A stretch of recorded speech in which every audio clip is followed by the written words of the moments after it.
అట్లా గబుక్కున్న జ్యోతిని బయటకు జ్యోతి మీద కానీ స్టేజ్ మీద పెద్ద కోతి ఉంది సార్. అదే ఆ కోతి ఎక్కడ కరిచేస్తున్నాను భయం. ఏం మాట్లాడినా నువ్వు గబగబా తోకప్పేసి పైన కూర్చుంటాం అందరికన్నా. సరే జ్యోతి లేకపోయినా ఎదురుగా అనుష్క ఉంది, అనుష్కని చూస్తూ ఏదో ఒక హీరో అని ఉంటే కానీ ఇన్స్పిరేషన్ రాదు నాకు మాట్లాడటానికి. కనుక అనుష్కని ఇన్స్పిరేషన్గా తీసుకుని అందులో మన రాజమౌళి తీసిన బాహుబలిలో దేవసేన ఊహించుకుని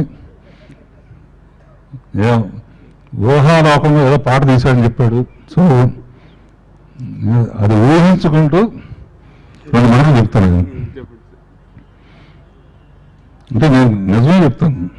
నిజమే చెప్పండి సార్. నా స్టేజ్ అంటే పకోడాలు కదా. ఒకటి ఫస్ట్ వాళ్ళ కిరవాణి,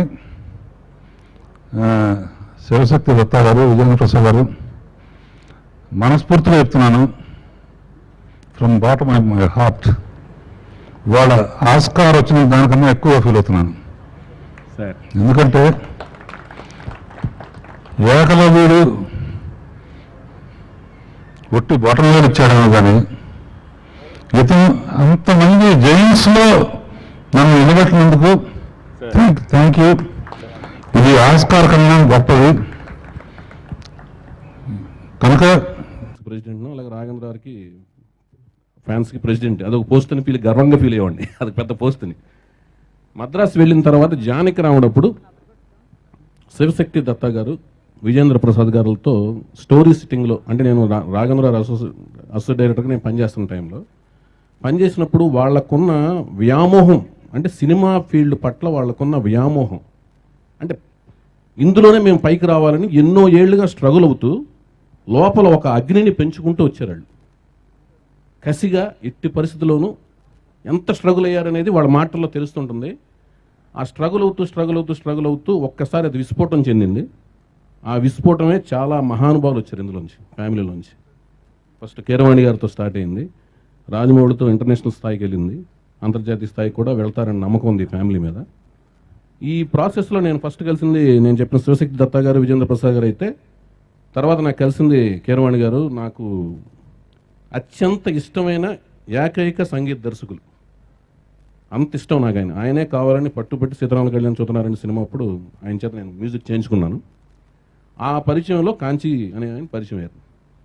ఏదో ఫంక్షన్లో రాజమౌళి చెప్పడం కూడా విన్నాను నేను. ఏ ఆస్పెక్టు ఏ టాపిక్ వచ్చినా కూడా కాంచిని పిలవండి అంటారు. అది ఆడిటింగ్ కావచ్చు, గుండు సూది కావచ్చు, విమానం కావచ్చు, ఏదైనా ఏ ఆస్పెక్ట్ అయినా, పొలిటికల్ న్యూస్ కావచ్చు, ఆర్థిక సంబంధమైనది కావచ్చు, సినిమాలు సంబంధమైనది కావచ్చు, ఇంటర్నేషనల్ సంబంధమైనది కావచ్చు, ఏదైనా సరే అందరూ కూర్చోవడం, పిలవటం. అది చూసి ఎవరు వస్తారని చూస్తే కాంచి ఇంట్రడక్షన్ నాకు అలా జరిగిందనమాట. మహామేధావని నేను చాలా ఊహల్లో ఉండేవాడిని, నిజంగానే ఊహల్లో ఉండేవాడిని. ఎప్పుడు ఇతను ఏదో డైరెక్షన్ చేస్తాడో అలా సినిమా ఫీల్డ్కి వస్తాడని ఆలోచనలో ఉండేవాడిని. అది ఇన్నాళ్ళు జరిగింది. దాంతోపాటు మెల్లమెల్లగా వల్లి గారు కానీ, కిరవాణి గారు వాళ్ళ అమ్మగారు కానీ వాళ్ళ ఇంట్లో నేను భోజనం చేయడం కానీ, అలాగే కళ్యాణి మాలిక్ నా తమ్ముళ్ళలాగా మేమందరం కలిసి ఒక దగ్గర పనిచేసింది. వీళ్ళ ఇంట్లో ఉన్న ఏకైక గొప్ప లక్షణం ఏంటంటే, సినిమాని అంటే ఇంతకుముందు ఒక సంగీత దర్శకుడు, ఒక మహానుభావుడు, ఒక సంగీత విద్వాంసులు ఇంటికి వెళ్తే డోరు తడితే ఏదో సరిగమలు వినపడతాయి, ఏ వస్తువు తాకినా ఏదో అందులోంచి ఏదో సంగీతం వస్తుంది అనేది ఉంటుంది కదా. వీళ్ళ ఇంట్లో ఎవరిని టచ్ చేసినా కూడా, నేను కలిసి ప్రయాణించిన టైంలో ఎవరిని టచ్ చేసినా సినిమా పిచ్చండి, సినిమా డిస్కషను, సినిమా గురించి చలిమంటలు, ఆ సినిమా చూసొచ్చి వాళ్ళకున్న నాలెడ్జ్ చూస్తుంటే ఆ చూసొచ్చిన సినిమా గురించి నిర్మోహమాటంగా కొండ బద్దలు కొడతాం. ఇది దరిద్రంగా ఉంది, లేదా ఇది రొట్టలాగా ఉంది, ఇది బాగుండలేదు అని అనాలిసిస్ చేస్తూ చలిమంటలు వేసుకోవడం. సో ఇలాంటి ఫ్యామిలీలోంచి దర్శకులు వచ్చారు, రచయితలు ఆల్రెడీ విజేంద్ర ప్రసాద్ గారు ఎక్సలెంట్గా బోల్డ్ అని పెద్ద పెద్ద హిట్లు అదర్ లాంగ్వేజ్లో కూడా ఆయన సాధించారు. ఇంకా శివశక్తి దత్తా గారును విజేంద్ర ప్రసాద్ గారు వర్ణించే విధానం, కథని వాళ్ళు వర్ణించే విధానం చూస్తుంటే మాకు ఆశ్చర్యంగాను మా ఊహలకు అందేది కాదు. చాలా ఎక్సలెంట్గా వర్ణించేవాడు. నేను జానకిరామ్ టైంలో ఉంటుండేవాడు. కానీ వాళ్ళ ఊహల్ని అంతే మ్యాగ్నిఫైడ్గా, భయంకరంగా హార్డ్గా బ్రెయిన్లో ఎక్కించుకుని తీసింది రాజమౌళి. రాజమౌళి తీస్తే కానీ విజేంద్ర ప్రసాద్ గారు, శివశక్తి దత్తా గారిలో ఉన్న ఇమాజినేషన్ పవర్ అనేది అందరికీ అర్థమైంది, ప్రపంచంతో పాటు మాకు కూడా అర్థమైంది. సో అలాంటి ఫ్యామిలీ నుంచి వస్తున్న కాంచి లేట్ చేశాడు అని నా ఫీలింగ్ అండి. ఎందుకంటే ఒక్క ట్యాగ్ ఉంటే చాలండి, దాన్ని బట్టి అందరూ పాకేసుకుంటే పైకి వెళ్ళిపోతున్నారు ఈ రోజుల్లో ఇప్పుడు. అలాగే శ్రీలేఖ కానీ తర్వాత వీళ్ళందరూ వస్తున్న టైంలో కాంచి లేట్ చేశాడు. కానీ లేట్ చేసినా కూడా ఆ టీజర్ రిలీజ్ రోజు నేను టీజర్ చూశాను. అంటే నేను అవుట్ ఆఫ్ స్టేషన్లో ఉన్నా. అది చూసినప్పుడు చాలా ట్రెండీగాను ఎక్సలెంట్గా ఉంది. సినిమా థియేటర్కి వచ్చే వాళ్ళందరూ సినిమా చూడటానికి కాదు. నేను నిజంగా అలాగూ దిల్వాలే దుల్హన్ లే జాయేంగే కానీ గీతతో సినిమా చూడటానికి వెళ్ళలేదు ఎప్పుడు. సరదాగా మా ఇద్దరి మధ్యన ఉన్న అభిప్రాయాలు పంచుకుంటానికి, ఫర్దర్గా నా మీద ఆవిడకి నమ్మకం కలగటానికి, ఆవిడ మీద నాకు నమ్మకం కలగటానికి ఒక మధుర అనుభూతుల్లాగా ఉండటం కోసం వెళ్ళాం. సో ఇది చాలామంది దానికోసం రారు. కొంతమంది ఏంటైనామో మేము అభిమానులకు గుడివాడలో ఉన్నప్పుడైతేనేమో మేము వింటున్నాం రారు ఫ్యాన్స్. సో వేరే వాళ్ళ సినిమాలకి వెళ్ళి పెద్ద పెద్ద కేకలతో లేచి వెళ్ళిపోయేవాళ్ళం. ఎందుకంటే బాగుండలేదని మోసేయడం కోసం వెళ్ళిపోయేవాళ్ళం. వాళ్ళందరూ మా మీద గొడవ పడేవాళ్ళు. అంటే సినిమా థియేటర్కి నిజంగానే సినిమా చూడటానికి చాలా తక్కువ మంది వస్తారు. వచ్చిన వాళ్ళకి కనెక్ట్ అయితేనే ఇలా ఆడుతుంటే సినిమాలు, అలా ఇష్టం లేకుండా వచ్చిన వాళ్ళకి కనెక్ట్ అవుతుంటే బ్లాక్ బస్టర్ అవుతుంటే ఈ సినిమా డెఫినెట్గా అందరిని అలరించాలని. కాంచి విపరీతమైన లేట్ చేసిన విపరీతమైన అవగాహన ఉన్న మనిషి అని మా అందరికీ నమ్మకం. అంటే అతనితో ప్రయాణించిన వాళ్ళందరికీ బాగా నమ్మకం ఏర్పడుద్ది. ఆ నమ్మకం డెఫినెట్గా తనకు కావాల్సినంత విజయాన్ని చేకూర్చాలని కోరుకుంటున్నాను. ఇంకొకటి ఏంటంటే కీరవాణి గారి ఫ్యామిలీకి, శివశక్తి దత్త గారి ఫ్యామిలీకి, విజేంద్ర ప్రసాద్ గారి ఫ్యామిలీ మెంబర్స్ అందరికీ, కళ్యాణి మాలిక్, కాంచి, వల్లి గారు, రమ గారు, వీళ్ళందరికీ ఏంటంటే ఫ్యామిలీ నుంచి అందరూ వచ్చారు. ఇప్పుడు వాళ్ళల్లో ఉన్న కుర్రతనము, వాళ్ళలో ఉన్న యాక్టివ్నెస్ వాళ్ళ వారసులు చూశాను. ఇప్పుడే బేబత్సంగా డ్యాన్స్లు వేస్తున్నారు. ఏమాత్రం షై ఫీలింగ్ లేకుండా ఎక్సలెంట్గా స్టేజ్ని షేర్ చేసుకున్నారు. అందరూ వచ్చారు, అందరు రిప్రజెంటేషన్ జరిగింది. అన్ని శాఖలకు దాదాపుగా రిప్రజెంటేషన్ జరిగింది. ఒక హీరో కూడా వచ్చేస్తే నాకు ఆనందంగా ఉంటుంది, ఆనందంగా ఉంది. ఆ కోరిక తీర్చండి సార్ దయచేసి. కిరవాణి గారు, శివశక్తి దత్తా గారు. శివశక్తి దత్తా గారిలో ఉన్న ఆ బలీయమైన కోరికకి ఒక ఎక్స్ట్రీమ్ ఎండ్ అనేది దొరుకుద్దని నా ఫీలింగ్ అండి. ఎవరన్నా ఆయన ఫ్యామిలీ నుంచి హీరోకి వస్తే ఎవరన్నా నాకు ఆ బాధ్యతలో చెప్తే నేను రెడీగా ఉంటాను. అది మామూలే, కొత్త వాళ్ళతో సినిమా చేయడం నాకు సరదా అది. థ్యాంక్ యూ సో మచ్ అండి. నాకు అవకాశం ఇచ్చిన కాంచీకి, కీరవాణి గారికి, అలాగే మన శివశక్తి దత్తా గారి, విజేంద్ర ప్రసాద్ గారి ఫ్యామిలీ మెంబర్స్ అందరికీ నా కృతజ్ఞతలు తెలియజేసుకుంటూ good luck and all the best అండి. Thank you so much Chowdary garu and Kalyani Mallik గారు. చాలా చెప్పారు చౌదరి గారు. నాకు ఆ డౌట్ వచ్చింది భయ్య. నేను అడిగాను 5497 అంటే ఈ మధ్య కొంచెం అస్ట్రాలజీ నేర్చుకుంటున్నా. ఎందుకో ఒక దెబ్బ తగిలింది, అందుకని అస్ట్రాలజీలోకి వెళ్ళిపోతాం కదా వెంటనే. వెళ్ళిపోతే 5 అంటేనేమో బుధుడు, 4 అంటే రాహు, 9 అంటే కుజుడు, అదేనా, 7 అంటే కేతువు. ఏంటి ఇది అర్థం కాలేదు నాకు. ఇది దానికి సంబంధించింది అయి ఉంటుందని నేను అనుకోనండి. ఓకే, బట్ ఏదైనా సరే గుర్తుండిపోయేలా ఉంది కాంచనా. నీ పేరులాగే నీ సినిమాలు కూడా, తీసిన ప్రతి సినిమా కూడా గుర్తుండాలని మనస్ఫూర్తిగా కోరుకుంటున్నాను. అండ్ పెద్దన ఇంతకుముందు విన్న 2 పాటలు చాలా బాగున్నాయి. వెన్నెల రాత్రి అది చాలా బాగుంది పెద్దన. అండ్ కార్తికేయ రే అదవా, నాకు చెప్పలేదురా నువ్వు పాడుతున్నట్టు, అసలు చాలా సర్ప్రైజ్ అది. చాలా చాలా బాగా పాడు, ఎంత అందంగా ఉన్నావు ఇక్కడ పాడుతున్నప్పుడు. నెక్స్ట్ నా సినిమాలో. అండ్ కాంచనా నీకు చాలా చాలా మంచి పేరు. అండ్ సుధీర్ గారు మీకు ఎక్కువ డబ్బు రావాలని కోరుకుంటున్నారండి. అల్టిమేట్గా పేరు కన్నా డబ్బు వస్తేనే ఆ సినిమా గురించి బాగా చెప్పుకుంటారు. And I wish you all the best sir. Kanchana చాలా చాలా సంతోషంగా ఉంది. బాగుండాలి, బాగపోతే చాలా చాలా డిసప్పాయింట్ అయిపోతాం. చాలా వెయిటింగ్. ఎందుకు అలాగా డిసప్పాయింట్ ఎందుకు అవ్వాలి? ప్రతి ఒక్క ఆలోచన థియేటర్కి వచ్చిన 100 మందిలో 100 మంది అనుకుంటే 100 మందిలో 50 మంది దాటితే హిట్. ప్రతిసారి కనెక్ట్ అవ్వాలని రూల్ లేదు, కష్టం కనపడాలి. మీరన్నట్టండి ఏమండే కష్టం. కాంచి గారు మీ డెఫినెట్గా మీరు అనుభవంతోనో అంచనాతోనో అవగాహనతో తీసుంటారు. డెఫినెట్గా కష్టం కనపడద్దే ఒకటి. ఆ తర్వాత ఇంకేం కనపడినా కనపడకపోయినా మాకు హ్యాపీ. నీ కష్టం కనపడాలి, నీ కొండ బద్దలు కొడతాలు అందులో కనపడాలి, అన్ని కనపడాలి. దాంట్లోనే బెదిరింపు కనపడుతుంది చౌదరి గారిలో. ఇదిగో మరి బాగా తీయబోతుంది పని చెప్తాను అన్నట్టుగా ఉంది మీరు చెప్పినాం. అదే లేదు చిచ్చి, నేను వార్నింగ్ లోను భయ. ఎందుకు మనకెందుకు మీరు వేలు ఇలా పెడతారు కదండి, ఇలా పెడతారుగా.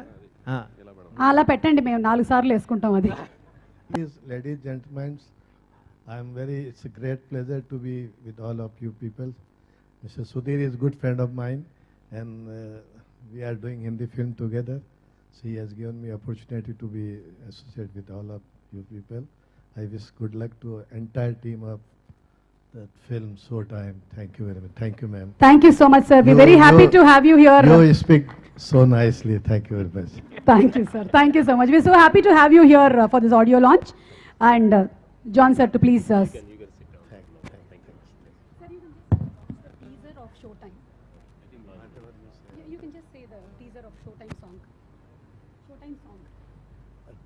Teaser of Showtime songs. Thank you very much. Thank you so much, sir. Thank you. Opportunity to be here today. ఈ షో టైం గురించి చెప్పేటప్పుడు ఒక 2 ఇన్సిడెంట్ చెప్పాలనుకున్నాను. ఫస్ట్, మొట్టమొదటిసారి కాంచీ గారు ఈ సినిమా చేద్దామని అన్నప్పుడు కాంచీ గారు, సీత గారు, కిరణ్, నయీంతో పాటు కీరవాణి గారి ఇంటికి వెళ్ళామండి. అప్పుడు కీరవాణి గారు, అల్లి గారు ఇద్దరు ఉన్నారు, మేడం గారు. వాళ్ళు ఒకే ఒక మాట చెప్పారు మాకు, మీరు సినిమా తీస్తున్నారు కదా కాంచీ గారితోని, ఇది మా సొంత సినిమా అనుకొని మాకు వదిలేయండి, మేము చేసి పెడతామని. నేను చాలా తక్కువ సార్లు వచ్చి కాంచీ గారిని అలా 1-2 డేస్ చూసి వెళ్ళిపోతూ ఉంటాను అంతే. సినిమా అయిపోయినాక వచ్చాను మళ్ళీ. రెండోది వచ్చేసి విజయేంద్ర ప్రసాద్ గారిని కలిశాను కొన్నిసార్లు. వాళ్ళు చెప్పారు మాకు ఒక మాట, మీరు మా చుట్టాలండి అన్నారు. నాకు అర్థం కాలేదు ఫస్ట్ ఏ విధంగా. సినిమా చేసే ప్రతి ఒక్కరూ మా చుట్టాలేనండి అని చెప్పారు. ఆ మాటతోని ఈరోజు ఇక్కడ వచ్చిన ప్రతి ఒక్కరు చూసి ఉంటారు, వాళ్ళ ఫ్యామిలీ మొత్తం ప్రతి దాంట్లో ఇన్వాల్వ్ అయ్యి ప్రతిదీ దగ్గరుండి చేసి ఇక్కడ ఈ ఫంక్షన్ ఇంత సక్సెస్ఫుల్గా చేయడానికి ప్రతి ఒక్కరు ఇన్వాల్వ్ అయ్యి చేస్తున్నారు. వాళ్ళందరికీ, ముఖ్యంగా వాళ్ళ ఫ్యామిలీ మొత్తానికి నా హృదయపూర్వక ధన్యవాదాలండి. తర్వాత పిలవగానే బొకాడియా గారు బాంబే నుంచి దీనికోసమే కేవలం ఇక్కడికి వచ్చి ఈ ఫంక్షన్కి అటెండ్ అయ్యి మాకు బెస్ట్ విషెస్ చెప్పినందుకు చాలా థ్యాంక్స్ అండి. ఆ తర్వాత కాంచీ గారు పిలిచారు చాలామంది పెద్దవాళ్ళని, సాయి గారు, ఐవిఎస్ చౌదరి గారు, పివిపి గారు, రాఘవేంద్రరావు గారు, చాలామంది వచ్చి ఉన్నారు ఇక్కడికి. అండ్ స్పెషల్ గెస్ట్ అనుష్క గారు వచ్చారు, మాకు వస్తున్నారని కూడా తెలియదు, చాలా సర్ప్రైజ్. థ్యాంక్స్ అలాట్ అండి. అండ్ మొదటి నుంచి రాజమౌళి గారు ప్రతిదానికి వచ్చి ప్రతిసారి ఎంకరేజ్ చేసి కాంచీ గారికి సపోర్టివ్గా మాకు ఈ సినిమాని ప్రమోషన్కి కానీ దీంట్లో ఉన్న ప్రతిదానికి సపోర్ట్ చేయడానికి వచ్చిన ప్రతి ఇన్సిడెంట్కి చాలా థ్యాంక్స్ సార్ రాజమౌళి గారు, థ్యాంక్స్ అండి. అండ్ ఇంకా నేను చెప్పడానికి ఏం లేదు, చాలామంది అన్ని చెప్పేశారు. So I don't want to waste time. ఈ సినిమా రిలీజ్ కోసం నేను కూడా ఎదురు చూస్తున్నాను, ఎందుకంటే కాంచీ గారు నాకు కూడా ఇంకా పూర్తిగా చూపించలేదు, అక్కడక్కడ చూపించారు. సో సినిమా చాలా బాగా వచ్చిందని నేను ఫీల్ అవుతున్నాను నేను చూసినవన్నీ. ముఖ్యంగా ఈ షో టైం మీద చేసిన కాన్సెప్ట్, టీజర్స్ కానీ సాంగ్స్ కానీ అన్నీ కాంచీ గారు మొదటి రోజు నుంచి ప్లాన్ చేసి చెప్పారు నాకు. డే 1 నుంచే నేను ప్లాన్ చేసుకొని చేస్తూ ఉంటానండి, లాస్ట్లో చేసేది ఏం లేదని. సో మొదటి నుంచి ప్లాన్ చేసి చేస్తూ వచ్చారు. దానికి కీరవాణి గారు మ్యూజిక్తోని చాలా స్పెషల్గా ఈ సినిమాకి కీరవాణి గారు మ్యూజిక్ చాలా స్పెషల్ అట్రాక్షన్ అని అందరికీ తెలుసు, నేను చెప్పబడలేదు. So waiting for the release. ఫిబ్రవరిలోనే, ఈ మంత్లోనే రిలీజ్ చేయాలని ప్రయత్నం చేస్తున్నాం. సో ప్రతి ఒక్కరు సినిమా చూసి దీంట్లో ఉన్న ఏమన్నా ఫాల్ట్స్ ఉంటే చెప్తే నెక్స్ట్ సినిమా మళ్ళీ కాంచీ గారితో చేసేటప్పుడు ఇంకా బెటర్గా చేస్తామని ఆశిస్తున్నాం అండి. ప్రతి ఒక్కరికి థ్యాంక్స్, ధన్యవాదాలు. Thanks. Thank you sir. Thank you so much, John Sudhir garu. Thank you. మీరు ఎలాగైతే రాజమౌళి గారిని మీ సినిమాకి ఎలాగైతే గెస్ట్గా పిలిచారో, ముందు ముందు రాజమౌళి గారు మిమ్మల్ని గెస్ట్గా పిలవాలనుకుంటున్నాను. ఒక అన్నగా కాదు, ఒక మంచి డైరెక్టర్గా మిమ్మల్ని పిలవాలి.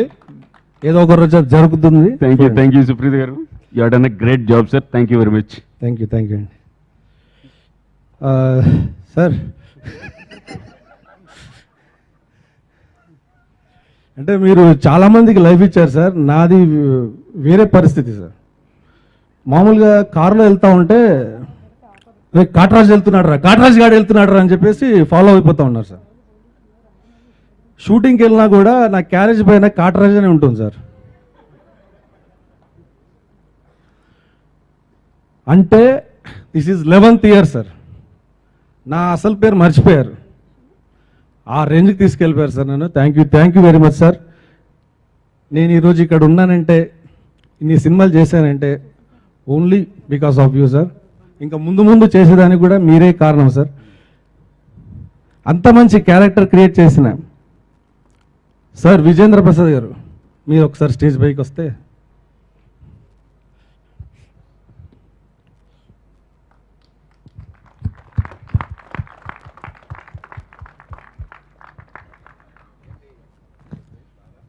హలో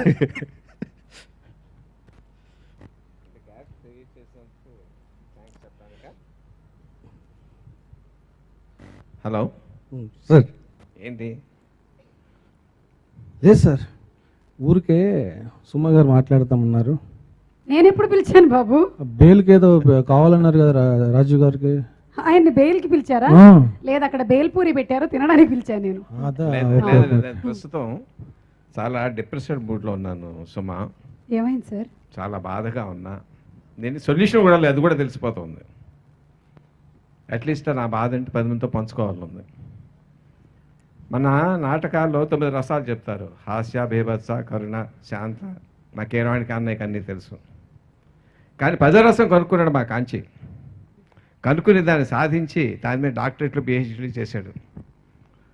దాని పేరు వెటకార రసం. ఆడి వెటకార రసంలో ములిగి తేలని వాళ్ళు ఎవరూ లేరు. చిన్న కాదు, పెద్ద కాదు, ముసలి కాదు, ముతక లేదు, గురువు లేదు, శిష్యుడు లేదు. అందరూ ఫ్యామిలీ మెంబర్స్ మాకు చాలా ఎక్కువసారి ఏ కథ చెప్పినా, ఏ సీన్ చెప్పినా మహా మోసేస్తాడు. వాడిని తిరిగి మోసే అవకాశం ఎప్పుడు వస్తుందో చూస్తున్నాను. ఇప్పుడు ఈ సినిమా వస్తుంది. మొయ్యాలా అక్కర్లేదా? సినిమా మొయ్యాలంటే తప్పులు ఉండాలి. దాంట్లో తప్పులుంటే సినిమా సరిగ్గా ఆడదు కదా. కాబట్టి కోరుకోలేను. సినిమా హిట్ అవ్వాలి, మోసే అవకాశం లేదు. సో ఏ రకంగా చూసినా ఇక్కడ కూడా ఆడి చేతిలో ఓడిపోయి చాలా డిప్రెషన్లో ఉన్నారు. సో కాబట్టి అందరిలా పడికట్టు మాటలు నేను మాట్లాడికి తప్పటం లేదు. ఇంకోసారి ఓడిపోతున్న చేతిలోను. సినిమా చాలా పెద్ద హిట్ అవ్వాలని కోరుకుంటున్నాను. Thank you. ఇంకేమైనా ఉందమ్మా? ఏం చేయాలి? ఇంకో పడికట్టు మాట, song trailer. Thank you sir. అందరికీ నమస్కారం అండి. ఈ షో టైం అనే సినిమా గురించి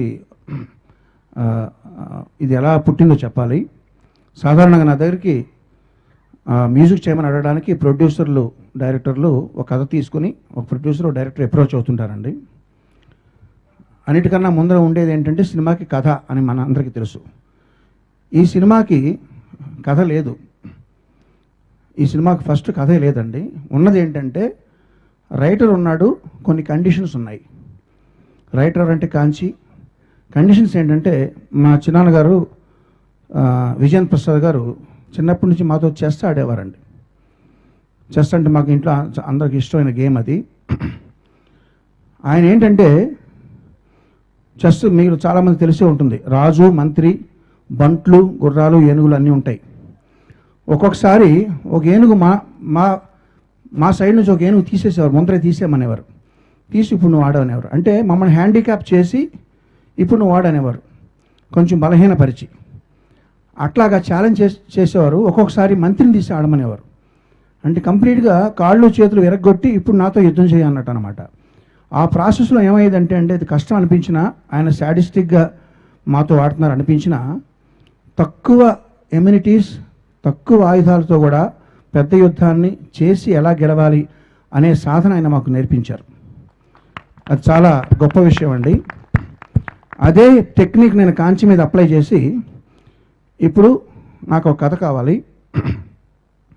ఆ కథలో ఐటెం సాంగ్ ఉండకూడదు, ఆ కథలో ఫైట్స్ ఉండకూడదు, ఆ కథలో ఏమంత పెద్ద కామెడీ ఉండకూడదు, లెంగ్దీ డైలాగ్స్ ఉండకూడదు. ఇవన్నీ కండిషన్స్. నువ్వు నాకు కథ రాయాలి, నన్ను ఒప్పించాలి అంటే తను ఒక నెలలు కష్టపడి రాశాడండి. నాకు ఆ కథ బాగా నచ్చింది. అప్పుడు దానికి ప్రొడ్యూసర్ని ఎతకడం జరిగిందండి. సుధీర్ గారు మంచి టేస్ట్ ఉన్న ప్రొడ్యూసరు, చాలా మంచి మిత్రులు ఆయన. ఆయనకి కథ వినిపించగానే, అవుట్లైన్ వినిపించగానే చాలా నచ్చి మా మీద నమ్మకంతో ఆయన కాంచీకి అవకాశం ఇచ్చారు. చాలా ధన్యవాదాలు సుధీర్ గారు. ఆ రకంగా ఈ షో టైం అనే దానికి కథ కూడా లేకుండా కండిషన్స్తో స్టార్ట్ అయిన సినిమా ఇప్పుడు ఈ స్టేజ్కి వచ్చి ఇచ్చేసిన మీ ఆత్మీయులు, బంధువులు, మిత్రులు మీరందరి ఆశీర్వాదాలతో ఇది నెక్స్ట్ స్టెప్కి వెళుతున్నందుకు చాలా సంతోషంగా ఉందండి. ఇక సుమా గారి డౌట్, బంద ఏంటంటే అండి అది కన్నడ. మా అందరికీ కూడా కర్ణాటకలో చాలా కన్నడ పాటలు విని, ఫోక్ సాంగ్స్ ఇవన్నీ వింటూ పెరిగిన వాళ్ళం. అందుకనే రాజమౌళి కూడా బంద సాంబి బంద అని యూజ్ చేసి అడిగింది. యూజ్ చేసిందే మళ్ళీ చేయొచ్చాను. ఎన్నిసార్లు విన్నా అక్కడ ఒక చెరుగళ్ళు ఉన్నాయి, ఆ పిండే కొద్దీ వస్తూనే ఉంటుంది రసం. అది ఎందుకు బందా ఇందులో యూజ్ చేస్తామని సినిమా చూస్తే అర్థమవుతుంది. తర్వాత ఇందులో పాటలండి, పెళ్ళిళ్ళలో పందిరి వేసి జరిగే సాంప్రదాయమైన పెళ్ళిళ్ళకి పూజారి గారు ఉంటారు, మంత్రాలు ఉంటాయి, మేళతాళాలు ఉంటాయి. అయితే రిజిస్ట్రార్ ఆఫీస్లో జరిగే పెళ్ళికి పూజారులు ఉండరు, మంత్రాలు ఉండవు, మేళతాళాలు ఉండరు, సంతకాలు ఉంటాయి. 2-3 ఫ్రెండ్స్ వచ్చి వాళ్ళు కూడా గ్రూప్ ఫోటో ఉంటుంది ఉంటే మహా అయితే. అట్లాంటి రిజిస్ట్రార్ ఆఫీస్లో జరిగే పెళ్ళి లాంటి పాటలండి ఇవన్నీ. అందుకనే రెగ్యులర్గా మాకు అనంత శ్రీరామ్ గారు చాలా మిత్రులు, ఏమడిగినా వెంటనే వాలిపోయి కాకిదో కరిపితే వాలిపోయి వచ్చి పాటలు రాస్తారు. అయితే ఈ పాటలన్నీ కూడా మనం మాట్లాడుకునే భాషకి కనెక్ట్ అవ్వాలి. ఇందులో పాండిత్యం కానీ ఇందులో ఏమీ దేంతోనూ పని లేదు. అది ఏ లాంగ్వేజ్ అన్నా వాడు ఒక వర్డ్ కన్నడ రావచ్చు, ఒక వర్డ్ మరాఠీలో కూడా రావచ్చు అనే ఉద్దేశంతో ఆదిత్యాన్ని పిలిపించి నువ్వు అతనికి ఉన్న క్యాలిబర్లో పాటలు రాయమన్నాను. అంటే ఇవి అందరికీ కనెక్ట్ అవ్వాలనే ఉద్దేశంతో ఒక ఎక్స్పెరిమెంట్ చేశానండి. అందువల్ల మీకు అన్ని లాంగ్వేజ్లో మాటలు వినబడుతున్నాయి. ఆదిత్య చాలా చక్కగా రాశాడు, అన్ని పాటలు 6 పాటలు రాశాడు. చాలా కంగ్రాట్స్ ఆదిత్య, చాలా మంచి కుర్రవాడు, పైకి వస్తాడు. ఇంకేముందండి, చెప్పేది ఏముందండి, అంతకుమించి చెప్పడానికి ఏం లేదు. అందరూ ఆర్టిస్టులు అందరూ చాలా చక్కగా చేశారు. అందరూ కొత్త వాళ్ళు చాలామంది ఉన్నారు, వాళ్ళు చాలా అద్భుతంగా చేశారు. పాత వాళ్ళు 2-3 ఉన్నారు, అందరూ చాలా చక్కగా చేశారండి. అందరూ న్యాయం చేకూర్చారు. ఏమండి కాంచీ చెప్పారు కదండి, కాంచీ గురించి అందరూ. ఆఫ్రికాలో దూడల పెంపకం, కోళ్ల పెంపకంలో ఉన్న లోటుపాట్ల గురించి కనుక్కోవాల్సి వస్తుంది. కానీ అతనేమో వ్యవసాయదారుడు కాదు. సడన్గా ఏదో శ్రీనాథ కవి సార్వభౌముడు రాసిన ఏదో ఒక కావ్యంలో ఒక పద్యం అడిగితే చెప్తాడు, అతనేమి కవి కాదు. ఇట్లా చాలా ఉన్నాయండి. అంటే ఇవన్నీ తెలిసి ఉన్నవాడు డైరెక్టర్ అని నా ఉద్దేశం. డైరెక్టర్కి ఇవన్నీ తెలియాలి. అలాగే రాజమౌళి కూడా, వాళ్ళు ఏ శాఖలోనూ ఉత్తీర్ణులు కాదు, పరిపూర్ణులు కాదండి, కానీ వాళ్ళకి అన్నిటి మీద అవగాహన ఉంది. అట్లా ఉండడమే అది డైరెక్టర్ కావాల్సిన ప్రాథమిక లక్షణం. దాన్ని నేను కామన్ సెన్స్ అంటాను. అది వాళ్ళకి మెండుగా ఉంది. అదే వాళ్ళకి శ్రీరామరక్షణ భావిస్తూ కాంచీకి అంతా విజయం సాధించాలి అని మనస్ఫూర్తి కోరుకుంటూ వారిని వేదిక మీదకి ఒకసారి ఆహ్వానించేస్తున్నారు. 2 ఎంట్రీలు ఇచ్చారు. ఒకసారి పెద్ద ఇది థ్రిల్లర్ అని అర్థమవుతుంది చూసే వాళ్ళందరికీ. పెద్దగా చెప్పకూడదు, కానీ ఏదో చెప్పాలి. చెప్పకపోతే బాగోదు. కాబట్టి నువ్వు చక్కగా చెప్తావని ఆశిస్తూ నేను రెస్ట్ తీసుకుంటాను. అందరికీ నమస్కారం అండి. చాలామంది వచ్చారండి. అందరూ నాకు ఆత్మీయులే. వచ్చిన వాళ్ళందరూ చాలా ఆనందంగా ఉంది. చాలా లేట్ అయిందండి, ఎప్పుడో చెయ్యాలి కానీ లేట్ అయింది. చేయగలమన్న నమ్మకంతోటే, చేయగలనన్న కాన్ఫిడెన్స్ తోటే అలా వెయిట్ చేస్తూ వచ్చాను. ఈ రోజుకి అది కుదిరింది. ఇందుకు మెయిన్ కారణం ఒకటి పెద్దన్న అయితే, 2 సుధీర్ గారు నా మీద ఎంతో నమ్మకం ఉంచి నాకు ఈ అవకాశం కల్పించినందుకు ఆయనకి థ్యాంక్స్ చెప్తున్నానండి. తర్వాత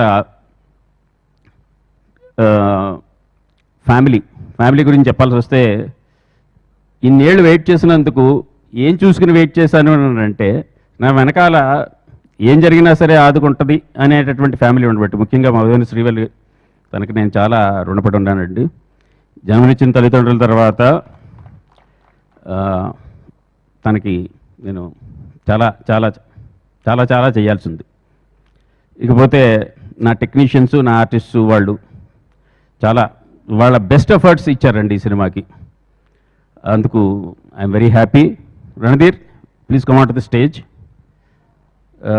నా సినిమాలో లీడ్ క్యారెక్టర్ అండి, హీరో అని అన్ను. ఎందుకంటే హీరోగా నేను ఎవరిని భావించనండి. హీరోయిన్ ఆ పద్ధతే నాకు ఇష్టం లేదు. బట్ చెప్పాలి అని అంటే మెయిన్ క్యారెక్టర్ తిను he has done a very great job. Thank you Randhir. నన్ను చాలా చాలా ఓపిక్గా భరించినందుకు. కొన్నిసార్లు నేను చాలా ఇబ్బంది పెట్టి ఉంటాను. Thank you very much. And 1-2 మాటలు నువ్వు చెప్పేస్తే నేను తర్వాత కంటిన్యూ చేస్తాను. ముందుగా I warm welcome to all the big people in industry. I'm very small to talk about you all. I warm welcome and thank you so much for here. కాంచి గారి గురించి ఏం చెప్పాలి అని దాని ముందు I want thank Keeravani garu. Thank you sir, I'm in this film with your support sir, thank you. Kanchi గారి గురించి ఏం చెప్పాలి, they are my mother and father ఇద్దరు, సీత గారు, కాంచి గారు. ఎందుకంటే కాంచి గారు లొకేషన్లో నేను ఏదైనా తప్పు చేసి లేకపోతే లైట్ లేకపోతే కొంచెం నెగ్లెక్ట్గా ఉన్నా యూస్ టు గివ్ ఫాదర్లా యూస్ టు చెవుపిండేవాడు. సీత గారు పక్కొచ్చి బుజ్జగించి పెరుగన్నం తినిపించేది. So that's how they used to treat me on the set. So that was so nice. అంటే నేను ఈ సినిమా మిస్ అయితే ఏం మిస్ అవుతున్నానో నేను అక్కడ నిలబడి my heart is full. Seriously thank you so much sir for making me the part of this film. Thank you so much Sita garu, thank you. Thank you Randeep, thank you. ఇంకా చెప్పుకోవాల్సి వస్తే maximum నేను చెప్పాల్సింది నా భార్య సీత. తను ప్రతి దాంట్లోని నాకు అంటే నేను చేసిన వర్క్ కంటే ఈ సినిమాకి తను చేసిన వర్క్ చాలా ఎక్కువ. తనకి నేను చాలా రుణపడి ఉన్నాను ఈ విషయంలో. ఈ సినిమా గురించే కాదు, చాలా విషయాల్లో తనకి నేను చాలా థ్యాంక్స్ చెప్పుకోవాలి. అవి నెమ్మదిగా చెప్పుకుంటానేమో. తర్వాత ఏ సినిమా అంటే చిన్నప్పటి నుంచి ప్రసన్న గారు అన్నట్టు ప్రతి సినిమాని నేను అంటే సినిమాలు చూడటంలోనే పెరిగాను. సినిమాలే లోకంగా. సినిమా చెయ్యాలి కానీ తప్పులు ఉండకూడదు. ఎందుకంటే మెయిన్ రీజన్ ఏంటంటే ఆయన అన్నట్టు ప్రతి వాళ్ళని ప్రతి సినిమాని ఏదో ఒక విషయంలో వెటకారం చేయటం, లేకపోతే ఏదో ఒక విషయంలో వంక చూపెట్టడం, ఇలా చేసి ఉండాల్సింది కాదు అని చెప్పేసి నా గుణం ఏంటంటే ప్రతిసారి చూసిన ప్రతి ఫస్ట్ ఫ్రేమ్లోనే ఏదో తప్పే కనపడుతుంది కానీ మంచి కనపడదు. బట్ చాలామంది నా ఫ్రెండ్స్ కానీ లేకపోతే రాజమౌళి కూడా ఆఖరికి నువ్వు చేసినప్పుడు ఉంటుంది అన్నట్టుగా ఉండేవారు. ఈరోజు I'm very eagerly waiting for them to criticise me and I'm waiting for that whole heartedly.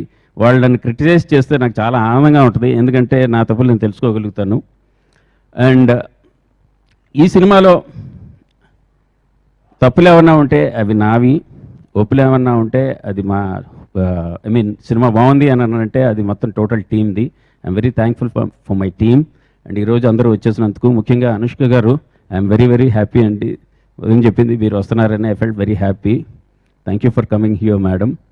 And I wish our team all the best. Thank you very much. కాంచి గారు ట్రైలరు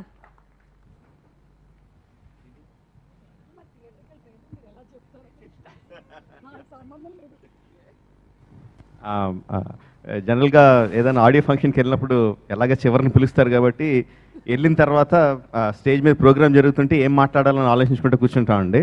కానీ ఇప్పుడు మొత్తం అంతా స్టేజ్ మీద జరుగుతున్న ఫన్ ఎంజాయ్ చేయడంలో అసలు ఏం మాట్లాడాలో ఆలోచించుకోలేదు. సడన్గా అయిపోయిందా ఇప్పుడు ఏం మాట్లాడాలంటే ఏం తెలియట్లేదు. సో కొంచెం ఇన్కోహరెంట్గా మాట్లాడుతున్నామో. ఫస్ట్ నాకు ఇంతకుముందు అంటున్నది కంచన ఇంట్లో వాళ్ళందరూ కదండి, అసలు కనిపించిన ప్రతి ఒక్కరిని వాళ్ళు ఏం యాక్ట్ చేసినా యాక్ట్ చేయకపోయినా, సినిమా తీసినా సినిమా తీయపోయినా, నడిచినా కూర్చున్నా ఏమైనా సరే అందులో ఏదో టెట్కారం చేసి వాళ్ళ ఫాల్ట్ చూపిస్తాడండి. ఇందాక నాన్నగారు చెప్పినట్టు ఆబ్వియస్గా కంచన చేసిన సినిమాల్లో ఫాల్ట్. ఫస్ట్ ఆఫ్ ఆల్ ఇక్కడ వచ్చిన అందరికీ I'm sure each one of you enjoyed it because I had the most amazing time అండి. This family actually, not only Rajmouli gar family, but the whole family, and each one of them surprised me each time. And prati sari edana function, you know, it's so overwhelming. It brings, I have to always control myself and not get tears in my eyes, because today Valli gar chepparu, this is going to be a big surprise for you. Nen eppudu anukoledu Kartikeya will be singing. And Kaku, where are you?